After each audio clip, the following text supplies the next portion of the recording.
સુરતમાં આ વખતે રિસ્કી નવરાત્રી રહેશે. અવનવા નિયમો નવરાત્રી આયોજકો પર ભારે પડશે. આગામી નવરાત્રી મહોત્સવની ઉજવણી માટે આયોજકોએ તડામાર તૈયારીઓ શરૂ કરી દીધી છે. જ્યારે જનમેદની ઉમટી પડે તે પહેલા ઊભા થનાર મંડપો અને ટેમ્પરરી સ્ટ્રક્ચરો માટે સુરત પાલિકાના ફાયર વિભાગે આગ અકસ્માતની ઘટનાઓ નિવારવા આયોજકોને 30 જેટલી એડવાઇઝરીની નોટિસ આપી છે. ઘટના બનશે તો સંપૂર્ણ જવાબદારી અમારીનું સોગંદનામું આયોજકોએ આપવું પડશે. ફાયર વિભાગે આયોજકોને 30 મુદ્દાની નોટિસ આપી. નિયમોના પાલન અંગે ફાયર ઉપરાંત પોલીસ, ટ્રાફિક, કોર્પોરેશન સહિતના વિભાગોને પણ એનઓસી ફરજિયાત રજૂ કરવી પડશે. સુરતમાં આ નવરાત્રિએ ગરબા આયોજકોએ 300ના સ્ટેમ્પ ઉપર સોગંદનામું લખીને આપવું પડશે. ઘટના બનશે તો સંપૂર્ણ જવાબદારી અમારી જેવી બાંહેધરી લેવી પડશે. આ અંગે ચીફ ફાયર ઓફિસર બસંત પરીખે જણાવ્યું હતું કે નવરાત્રિના આયોજકોના માં મોટી સંખ્યામાં લોકો એકત્ર થાય છે, જેને પગલે નવરાત્રી આયોજકોએ ફાયર એનઓસી મેળવવા માટે ગુજરાત સરકારની વેબસાઇટ પર જઈને અરજી કરવાની રહેશે.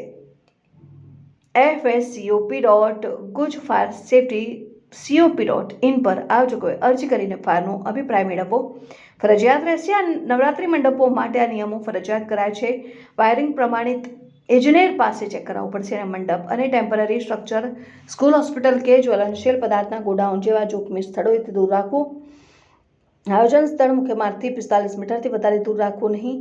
ઇલેક્ટ્રિક સબસ્ટેશન, ભઠ્ઠી, ટ્રાન્સફોર્મર, હાઈ ટેન્શન લાઇન કે રેલવે લાઇનથી 15 મીટર દૂર રાખવાનું રહેશે. સ્ટ્રક્ચર કે મંડપની અંદર સ્ટોલ કે સ્ટેજ નીચે જ્વલનશીલ પદાર્થો રાખવા નહીં. પ્રવેશદ્वारની ऊंचाई ने पौड़ाई 5 मीटर होनी चाहिए।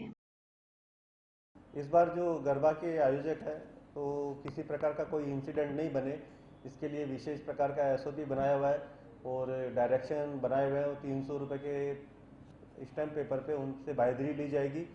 ये जो डायरेक्शन दिए हुए फायर डिपार्टमेंट पे उनको अडॉप्ट करना है और वो उसके लिए रिस्पॉन्सिबल रहेगा।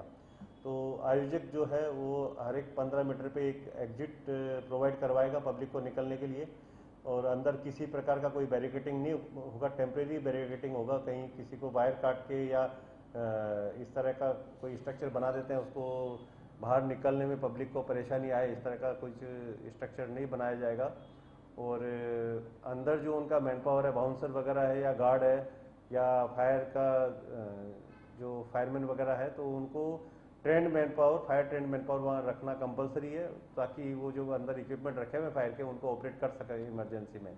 और हर एक 100 स्क्वायर मीटर के एरिया में 200 लीटर का पानी का बैरल और फायर एक्सटिंग्विशर रखे रहेंगे और फायर डिपार्टमेंट का नंबर वगैरह वहाँ डिस्प्ले किया जाएगा।